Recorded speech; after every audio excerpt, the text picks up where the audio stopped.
ஒலிம்பிக்ஸில் இருந்த ஒரு particular boxing match தான் இன்றைக்கி உலகம் ஃபுல்லாக பேசப்பட்டுட்டு இருக்குது. கண்டிப்பாக உங்களோட ஸ்கூல், ஆஃபீஸ், காலேஜ்னு ஏதாவது ஒரு இடத்துலையாவது இதை டிஸ்கஸ் பண்ணியிருப்பீங்க.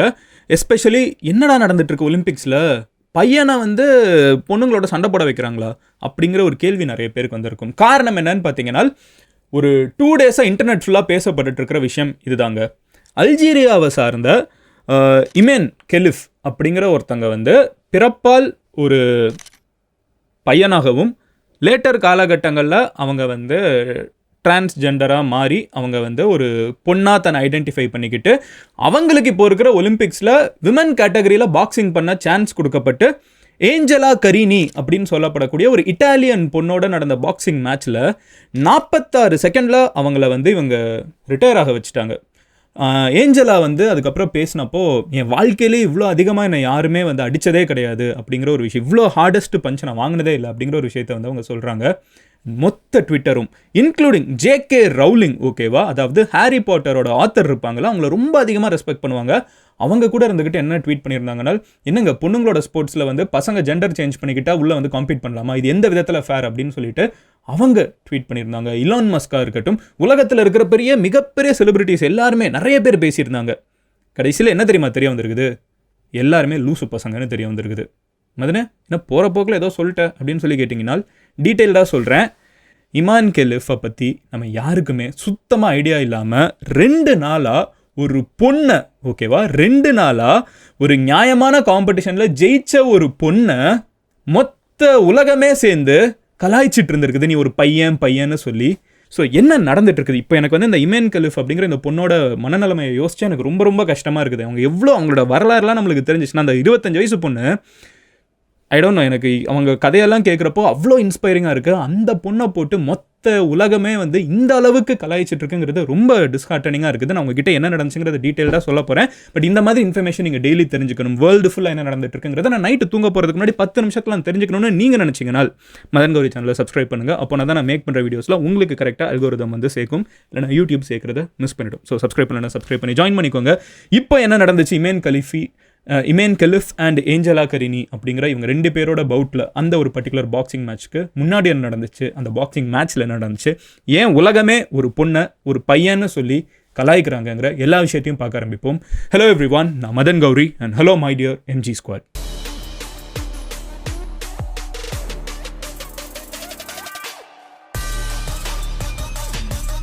ஸோ என்ன மேட்டர் அப்படின்னு சொல்லி பார்த்தீங்கன்னா, ஒலிம்பிக்ஸ் இப்போ நடந்துட்டு இருக்குது, நம்ம எல்லாருக்குமே தெரிஞ்சிருக்கும். அண்ட் இப்போ ஒலிம்பிக்ஸ் எங்கே நடந்துட்டு இருக்குன்னு பார்த்தீங்கன்னா ஃப்ரான்ஸில், ஸோ பாரிஸ் ஒலிம்பிக்ஸ் அப்படின்னு நம்ம சொல்லிட்டு இருக்கோம்.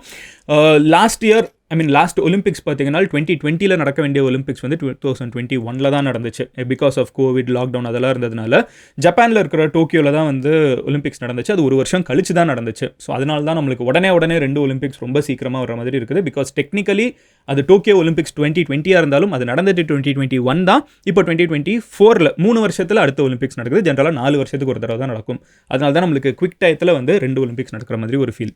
இப்போ 2வது விஷயம் என்னன்னு பார்த்தீங்கன்னா, அந்த டோக்கியோ ஒலிம்பிக்ஸ் இருக்குல்ல, அந்த டோக்கியோ ஒலிம்பிக்ஸில் ஏஞ்சலா கரீனி அப்படின்னு சொல்லப்படக்கூடிய ஒரு இட்டாலியன் பாக்ஸர் பார்ட்டிசிபேட் பண்ணாங்க. இப்போ அந்த பொண்ணு தான் இந்த கான்ட்ரவர்சிலையும் இன்வால்வ் ஆகியிருக்காங்க.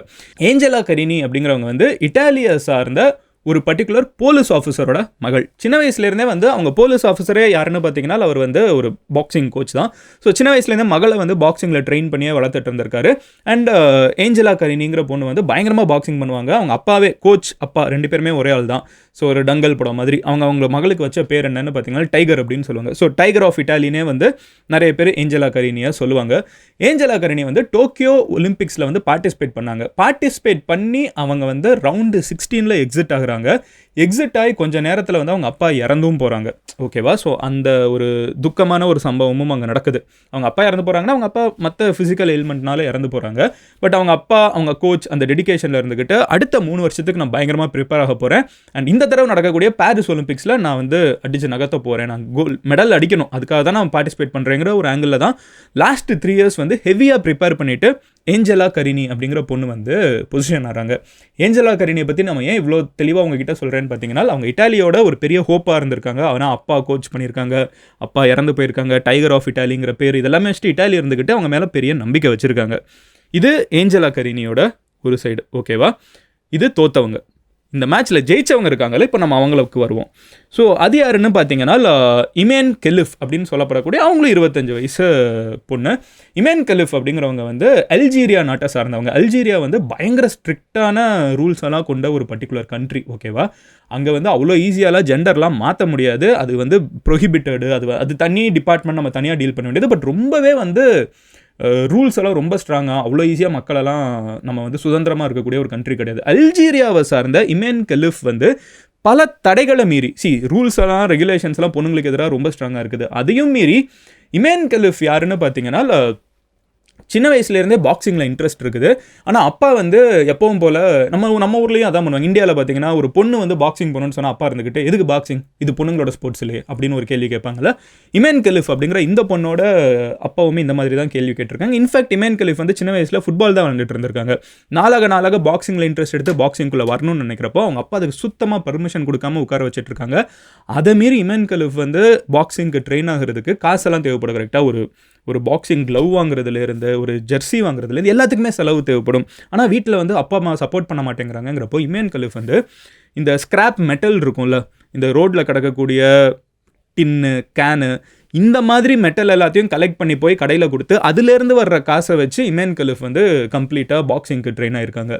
இந்த இமேன் கெலிஃபோட ரெக்கார்ட் பார்த்தீங்கன்னா இது வரைக்கும் மொத்தம் 51 மேட்சஸ் விளாண்டுருக்காங்க. 51 ஃபைட்ஸ் மொத்தம் இருக்குது.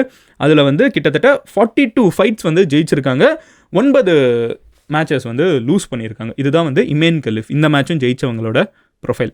ஆனால் போன வருஷம் ஒரு கான்ட்ரவர்சி வந்து இமேன் கெலிஃபோட வாழ்க்கையில் நடக்குது. அது என்னன்னு பார்த்தீங்கன்னா IBA அப்படின்னு சொல்லப்படக்கூடிய ஒரு பர்டிகுலர் அசோசியேஷன் இருக்காங்க. இவங்க ஒலிம்பிக்ஸ் அசோசியேட்டான ஒரு பர்டிகுலர் குழுமம். IBA என்ன பண்ண, இன்டர்நேஷனல் பாக்ஸிங் அசோசியேஷனோ ஃபெடரேஷனோ சம்திங்.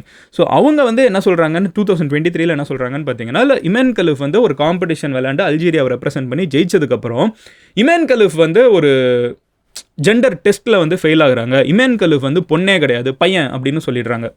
ஒலிம்பிக்ஸ் இருந்துக்கிட்டு அப்படியாங்க நீங்கள் எப்படி சொல்கிறீங்க, எதை வச்சு சொல்கிறீங்கன்னு சொல்லி கேட்குறப்போ அவங்க வந்து சரியான பதில் கொடுக்கல. இமேன் கெலிஃப் மட்டும் இல்லை, இன்னும் சைனாவை சார்ந்த இன்னொரு பொண்ணையுமே வந்து பையன் அப்படின்னு சொல்லிடுறாங்க.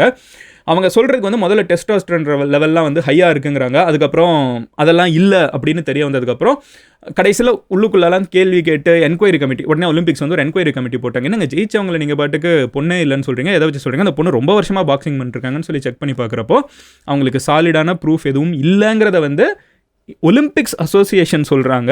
அதோட IBA அப்படின்னு சொல்லப்படக்கூடிய இந்த international boxing academy association whatever, அந்த மொத்த IBAவே வந்து டிஸ்குவாலிஃபை பண்ணி விட்டுறாங்க. நீங்கள் சரியே கிடையாது. நீங்கள் கடைசியில் அந்த அசோசியேஷனோட ஹெட் ஒருத்தர் இருந்திருப்பார்ல, அவர் தனிநபராக எடுத்த ஒரு டிசிஷன், இந்த பொண்ணை வந்து நீங்கள் வேணும்னே விளையாட விட மாட்டேங்கிறீங்க அப்படின்னு சொல்லிட்டு நீங்கள் வந்து பெரிய கான்ட்ரவர்சி பண்ணுறீங்க அப்படின்னு சொல்கிறாங்க. அப்போ இமேன் கெலிஃபும் என்ன சொன்னாங்கன்னா, ஆமாம் எனக்கு இதுக்கு பின்னாடி வந்து ஒரு பெரிய ஸ்கேம் இருக்குது, என்னை எப்படியோ தோக்கடிக்கணும்னு நினைக்கிறாங்க அப்படின்னு சொல்லிட்டு ஜெயிச்ச ஒரு பொண்ணை வந்து மெடலை பிடுங்கினாங்க.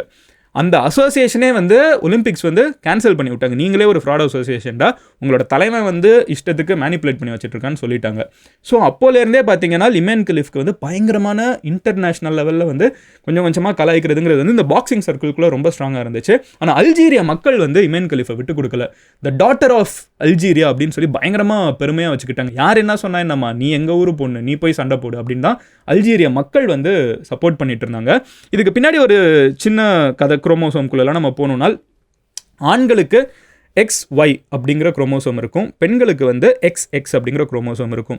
நிறைய பேர் என்ன சந்தேகிக்கிறாங்கன்னா, ஒருவேளை இமேன் கெலிஃபுக்கு வந்து XY அதாவது ஆண்களுக்கு இருக்கக்கூடிய குரோமோசோம் இருக்கும் அப்படின்னு சொல்லி அது சொல்கிறாங்க. பட் பயாலஜிக்கலி பார்த்தீங்கன்னா சில பெண்களுக்கு XY இருக்கும், ஓகேவா. ஸோ சில பெண்களுக்கு XY இருக்கும். ஈவன் தோ XY வந்து மென்களோட மெஜாரிட்டி அசோசியேட் பண்ணாலும் சில பயாலஜிக்கலாக பெண்களாக இருக்கிறவங்களுக்குமே வந்து XY இருக்கும். ஸோ இந்த ஒரு விஷயம் வந்து நிறைய தடவை நம்ம ஊர்லேயே பிரச்சனையை ஃபேஸ் பண்ணியிருக்காங்க. நம்ம ஊர்லேயே நிறைய அத்லீட்ஸ் வந்து இந்த மாதிரி பிரச்சனைகளை ஃபேஸ் பண்ணியிருக்காங்க. பொண்ணு பல வருஷமாக இருந்திருப்பாங்க, ஒழுங்காக பயாலஜி படிக்காதவன் வந்து அங்கே உட்காந்துக்கிட்டு நீ பையன் பொண்ணுன்னு செக்ரிகேட் பண்ண ஆரம்பிச்சா எப்படி இருக்கும், அந்த மாதிரி ஒரு பிரச்சனை தான் இது. இந்த தடைகள் எல்லாத்தையுமே மீறி அல்ஜீரிய மக்களோட சப்போர்ட்டோட தான் வந்து இமேன் கெலிஃப் வந்து ஃபைனலி பவுட்டுக்கு வராங்க. ஸோ இப்போ 2024 இப்போ இது பேக்ரவுண்ட் ரெண்டு பேரை பற்றி உங்களுக்கு தெரிஞ்சிருச்சு. இப்போ நான் இப்போ இருக்கிற பவுட்டுக்கு வரேன். ஸோ இந்த பவுட்டில் பார்த்தீங்கன்னா ஏஞ்சலா கரினி எந்த விதத்துலையும் தப்பு கிடையாது. அவங்களுக்கும் ஒரு பயங்கரமான ஸ்டோரி இருக்குது, இமேன் கெலிஃபுக்கும் ஒரு பயங்கரமான ஸ்டோரி இருக்குது. இப்போ ரெண்டு பேருமே பவுட்டுக்கு வரப்போ, ஆனால் அவங்களோட பாக்ஸிங் ரெக்கார்ட் எடுத்து பார்த்தீங்கன்னா இமேன் கெலிஃப் வந்து much better boxer in terms of absolute win record நம்மளுக்கு தெரியுது. மொத்தம் 51 ஃபைட்டில் 51 ஃபைட்டில் வந்து 42 வின் வந்து இமேன் கலிஃப் வச்சுருக்காங்க. 42 அவுட் ஆஃப் 51. ஓகேவா? அதே இது ஏஞ்சலா கரீனி வந்து 84 அவுட் ஆஃப் 108 வச்சுருக்காங்க. ஓகேவா? இமேன் கலிஃபோட லாஸஸ் எவ்வளோன்னு பார்த்தீங்கன்னா 9. ஏஞ்சலா கரீனியோட லாஸஸ் எவ்வளோன்னு பார்த்தீங்கன்னா 23. ஓகேவா? ஸோ தோத்தது வந்து இங்கே 9, இங்கே 23. ஸோ பை டிஃபால்ட் யாராவது இப்போ இருக்கிற ஸ்டாட்ஸை மட்டுமே வச்சுக்கிட்டு கூட யார் ஜெயிப்பாங்க அப்படின்னு சொல்லி கேட்டால் நம்ம இமீடியட்டாக வந்து இமான் கலிஃப் தான் வந்து ஜெயிப்பாங்கன்னு யாராக இருந்தாலும் சொல்ல முடியும், இந்த டேட்டாவை மட்டும் வச்சு பார்த்தோம்னால். பட் அதே மீறி மேட்ச் நடக்குது. இந்த மேட்ச் அஃப்கோர்ஸ் ஒலிம்பிக்ஸில் மேட்ச் நடக்கும்ல. ஸோ மேட்ச் நடக்கிறப்போ மேட்ச் ஆரம்பித்து எடுத்த உடனே இமேன் கலிஃப் தான் டாமினேட் பண்ணாங்கன்னு யாராக இருந்தாலும் அந்த மேட்ச் பார்த்தா தெரிஞ்சிருக்கும். 46 செகண்ட் தான். 46 செகண்ட்ஸில் வந்து ஒரு பஞ்ச் வந்து ஏஞ்சலா மேலே விழுந்த உடனே அவங்களுக்கு வந்து ஒரு மாதிரி டென்ஷன் ஆகிறாங்க. அவங்க கோச் கிட்ட போய் ஏதோ பேசுகிறாங்க. வந்துட்டு அப்புறம் நடுவில் இருக்கிற ரெஃப்ரி கிட்ட இல்லை மாதிரி நான் வந்து out, I am leaving this அப்படிங்கிற மாதிரி சொல்கிறாங்க. ரிட்டையர்டு ஹர்ட் அப்படின்னு சொல்லுவாங்க. ஸோ ஏஞ்சலா கரீனி வந்து ரிட்டையர்டு, இமேன் கலிஃப் வந்து ஜெயிக்கிறாங்க கையெல்லாம் தூக்கி கொடுத்ததுக்கப்புறம். இமேன் வந்து ஏஞ்சலா கிட்ட ஒரு ஹேண்ட் ஷேக் பண்ண போகிறாங்க. இது ரொம்ப பேசிக்கான விஷயம் பாக்ஸிங்கில். பட் ஏஞ்சலா வந்து மதிக்காமல் தட்டி விட்டு அந்த நடுவில் இருக்கக்கூடிய ரிங்லேயே வந்து அவங்க மண்டி போட்டு அழுகுறாங்க. இந்த விஷுவல்ஸ் வந்து பயங்கரமாக வைரல் ஆகுது. இமேன் கலிஃப் வந்து பார்க்குறதுக்கு நம்ம ஊரில் பெண்கள்னா இப்படி தான் இருக்கணுங்கிற ஒரு கேட்டகரிக்குள்ளே இல்லைங்கிற ஒரு காரணத்தினால மொத்த இன்டர்நெட்டும் வந்து அவங்கள ஒரு பையன் அப்படின்லாம் சொல்லிட்டு தப்பாக பேசுகிறாங்க. அதை நான் வந்து எவ்வளோ டீட்டெயில்டாக பேசினாங்கிறதுக்குள்ளே நான் போக விரும்பலை. பட் உங்களுக்கே தெரியும், ஒரு இந்த ஸ்கேலில் வேர்ல்டே பார்க்குறப்போ ஒருத்தங்க பேச ஆரம்பிச்சாங்கன்னா எப்படி பேசுவாங்கன்னு. என்னெல்லாமோ கதை சொல்ல ஆரம்பிச்சிட்டாங்க. இவங்க வந்து ஒரு டிரான்ஸ்ஜெண்டரு, இது வந்து ஒரு பையன் பொண்ணு வேஷம் போட்டுட்டு வந்து விளாண்டுட்டு இருக்காங்க. அப்புறம் வந்து ஒலிம்பிக்ஸில் வந்து பார்ட்டிசிபேட் பண்ணுறதுக்கு உங்கள் பாஸ்போர்ட்டில் பொண்ணுன்னு போட்டிருந்தா போதும், நீங்கள் பொண்ணாயிடுவீங்க, பையனை போட்டிருந்தா பையனாயிடுவீங்க. இந்த மாதிரி கன்றாவியான லாஜிக்கெல்லாம் பேசிட்டு கடைசியில் அந்த பொண்ணை போட்டு எல்லாரும் மொத்த இன்டர்நெட்டை யோசிச்சு பாருங்கள். இலான் மஸ்க், ஜேகே ரவுலிங் வந்து ஒரு பொண்ணை பையன்னு சொன்னால் எப்படி இருக்கும்? மொத்த உலகத்தில் இருக்கக்கூடிய மிகப்பெரிய செலிபிரிட்டிஸ் எல்லாருமே இதை பேசிகிட்டு இருக்காங்க. இன்க்ளூடிங் இட்டாலியன், இந்த நம்ம ஊருக்கு வந்துட்டு போவாங்களே மெலோனி, பிரசிடெண்ட்டாக பிரைம் மினிஸ்டராக, அவங்க வரைக்கும் வந்து எங்கள் ஏஞ்சலாவுக்கு வந்து நியாயம் வேணும்லாம் அஃப்கோர்ஸ் அது பாலிடிக்ஸ் அவங்களும் பேசிகிட்டு இருந்தாங்க. கடைசியில் கதை என்னன்னு பார்த்தீங்கன்னா இமேன் கலிஃப் வந்து முழுக்க ஒரு பெண், அண்ட் இது வந்து ஒரு விமென்ஸ் ப்ராப்பர் பாக்ஸிங் மேட்சுங்கிறத இப்போ வெளியே தெரிய வந்திருக்குது. ஏஞ்சலா வந்து அதாவது தோத்த இட்டாலி பெண் இருக்காங்களா, அவங்க கிட்ட கேட்டப்போ அவங்க என்ன சொன்னாங்கன்னா ரொம்ப இமோஷனல் ஆயிடுச்சு, இவ்வளோ ஸ்ட்ராங்கான ஒரு பஞ்ச் நான் வாங்கினதே இல்லை, நான் எதுக்கு அழுது நான் ரிட்டையர் ஆனேன்னா இந்த மேட்ச் நான் ஜெயிக்க மாட்டேங்கிற ஒரு எனக்கு வந்து புரியவே இல்லை, எப்படி இந்த மேட்ச் நான் ஜெயிப்பேங்கிற எங்கள் அப்பாவோட கனவெல்லாம் நான் விட்டுட்டேனே, இட்டாலியோட ஒரு மெடல் ட்ரீமை நான் விட்டுட்டேனேங்கிற ஒரு சோகத்தில் நான் அழுதேன், அதை தாண்டி அதுவும் இல்லை, ரொம்ப ஸ்ட்ராங்கான ஒரு பஞ்ச், இப்படி ஒரு பஞ்ச் நான் வாங்கினதே இல்லை அப்படின்னு சொல்லிட்டு இந்த பொண்ணு சொல்கிறாங்க. அண்ட் எந்த விதத்துலையும் நான் அவங்கள அஃபெண்ட் பண்ணணும்னு நினைக்கல, நான் தெரியாமல் கை கொடுக்குறத மறந்துட்டேன், இமோஷன்ஸில் நான் கொடுத்துருக்கணும், மறுபடியும் நான் அவங்கள பார்த்தேன்னா நான் அவங்கள வந்து கட்டி பிடிப்பேன் அப்படிங்கிற ஒரு விஷயத்தை வந்து கரீனி சொல்கிறாங்க. இந்த சைடு இது எல்லாத்தையும் தாங்கிட்டு உலகமே இன்றைக்கி கலாய்ச்சிட்டு இருக்கக்கூடிய இமேன் கலிஃப் வந்து 3 வார்த்தை தான் வந்து அவங்களோட சோஷியல் மீடியா இன்ஸ்டாகிராமில் வந்து போஸ்ட் பண்ணுறாங்க. அவங்க என்ன போஸ்ட் பண்ணுறாங்கன்னு பார்த்தீங்கன்னா, அவங்க ஜெயிச்ச ஃபோட்டோ போட்டுட்டு ஏன்னா எல்ஹம்துலில்லா ஃபஸ்ட் விக்ட்ரி, ஐ திங்க் அது ஃபஸ்ட் இது வந்து தேங்கிங் காட் மாதிரி நினைக்கிறேன், முதல் வின் இந்த ஒலிம்பிக்ஸில் அப்படிங்கிற ஒரு இதை மட்டும் போட்டிருக்காங்க. அவங்கக்கிட்ட வந்து இந்த மாதிரி ஆப்போசிட்டில் இவங்க வந்து அழுதுகிட்டே ரிட்டையர் ஆனாங்க, உங்களுக்கு கை கொடுக்கல, அதை பற்றி என்ன நினைக்கிறீங்கிறப்போ அவங்க என்ன சொன்னாங்கன்னா, இந்த இமேன் கலிஃப் என்ன சொன்னாங்கன்னா, எனக்கு பாக்ஸராக வந்து ஒரு மேட்ச்லேருந்து வெளியே ரிட்டையர் ஆகிறதுங்கிறத என்னால் யோசிச்சு கூட பார்க்க முடியல, அதுவும் 46 செகண்டில். என்னோடய ஆட்டிடியூட் வந்து எவ்வளவு மோசமான சுச்சுவேஷனாக இருந்தாலும் அந்த ஃபைட்டை கொண்டு போகணுங்கிறது தான். பட் ஒவ்வொருத்தங்களும் என்னைய மாதிரியே யோசிக்கணும்னு அவசியம் இல்லை, அவங்க வேறு மாதிரி யோசிக்கிறாங்கிறது தான் புரிஞ்சுக்கிறேன் அப்படின்னு சொல்லிட்டு அவங்க அதுலேருந்து வெளியே போயிட்டாங்க.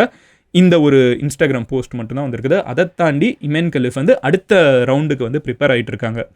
இந்த மொத்த சீரீஸ் ஆஃப் ஈவெண்ட்ஸில் பார்த்தீங்கன்னா நம்ம சமூகம் வந்து சாதாரண மக்கள் இன்றைக்கி இன்டர்நெட்டில் ஸ்கேம் ஆகிறத விடுங்க, மிகப்பெரிய செலிப்ரிட்டிஸே இவ்வளோ கேவலமாக ஸ்கேம் ஆகி ஒரு பொண்ணை தெரிஞ்சோ தெரியாமலோ, இல்லை தெரியாமல் நிறைய பேர் தெரிஞ்சு இதை பண்ணல, தெரியாமல் ஆனால் ஒரு பொண்ணை வந்து ஒரு பையனை சொல்லி கலாய்க்கிறது எவ்வளவு அந்த பொண்ணோட மனசை உடைக்குங்கிறத யோசிச்சு பாருங்கள். அல்ஜீரியா மக்கள் வந்து அவ்வளோ கோவத்தில் இருக்காங்க. ஏன் உலகமே வந்து சேர்ந்து எங்கள் நாட்டில் இருக்கிற ஒரு பொண்ணை, இது ஆல்ரெடி வந்து நடந்து அது தப்புன்னு தெரிஞ்ச ஒரு அசோசியேஷனே வந்து கேன்சல் ஆகிருக்குது, இப்போ மறுபடியும் ஒலிம்பிக்ஸ் அப்போ உலகத்தில் இருக்க பொதுமக்கள்லாம் இதை பண்ணுறாங்களே அப்படிங்கிற ஒரு ரொம்ப சோகமான இடத்துல தான் இருக்காங்க. அவங்க வந்து டாட்டர் ஆஃப் அல்ஜீரியா அப்படிங்கிற ஒரு மிகப்பெரிய ஒரு பெயரை வந்து இமேன் கலிஃப்க்கு கொடுத்து நீ ஜெயிச்சிட்டு வாமாங்கிற ஒரு முழு சப்போர்ட் அல்ஜீரியா மக்கள் கொடுத்துட்ருக்காங்க.